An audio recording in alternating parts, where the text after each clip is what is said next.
The late afternoon rain drummed softly against the cafe windows, blurring the city lights outside into streaks of gold and gray. Inside, the air was warm, filled with the aroma of roasted coffee and faint jazz humming from the old speakers. At a corner table sat Daniel Hayes, a man whose name appeared in business headlines and luxury magazines, but who looked nothing like success now.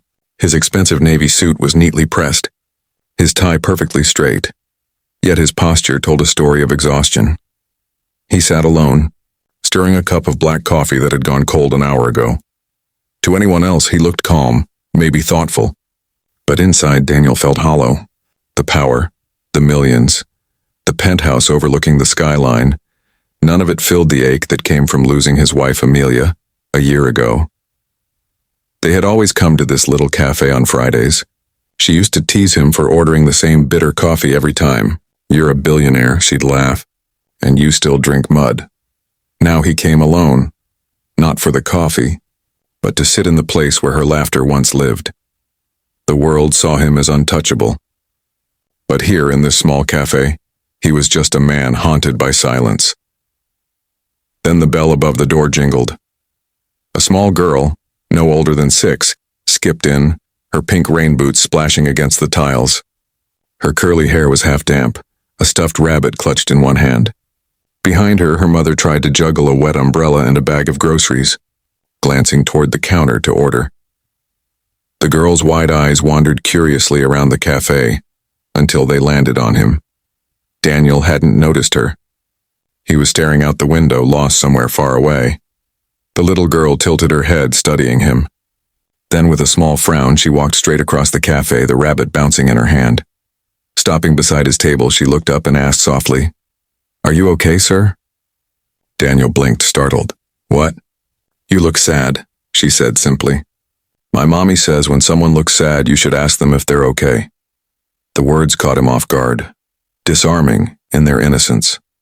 He opened his mouth, but no sound came out.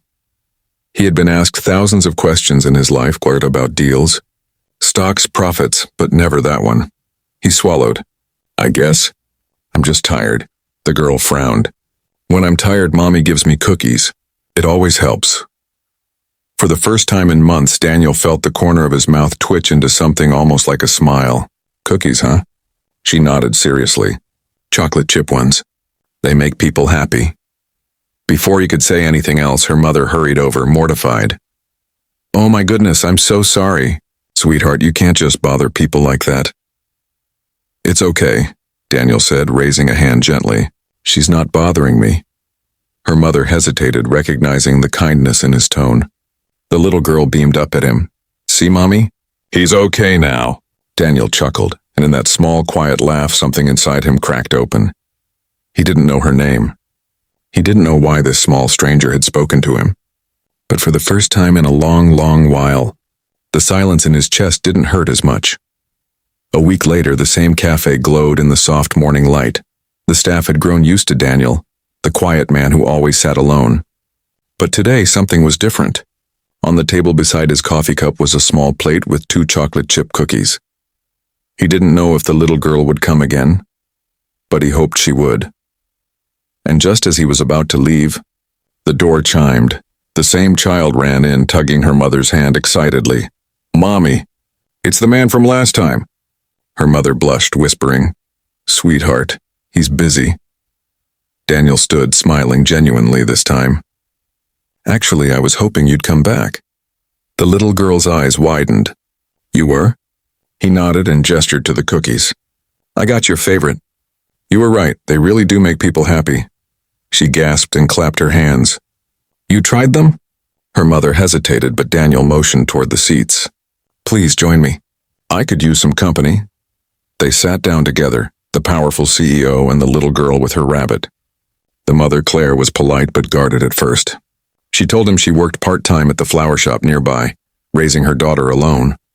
Daniel listened, truly listened. He found himself asking questions, not out of politeness, but because he wanted to know more. It felt strange and wonderful at the same time. When the hot chocolate arrived, the little girl dunked her cookie into it and said, "You smile more now." Daniel chuckled softly. "I guess I had a good teacher." Her mother smiled too, watching how gently he spoke, how carefully he listened to her daughter.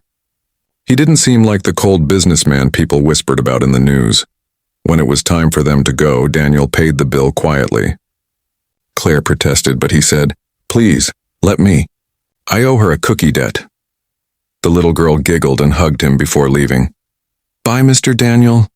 "Don't be sad anymore, okay?" He crouched down to her height and smiled, a smile that reached his eyes this time. "I'll try, sweetheart." As they left, Daniel remained seated, looking at the empty chairs across from him. For months, that space had felt like a wound, a reminder of everything he'd lost. But now, it held something different.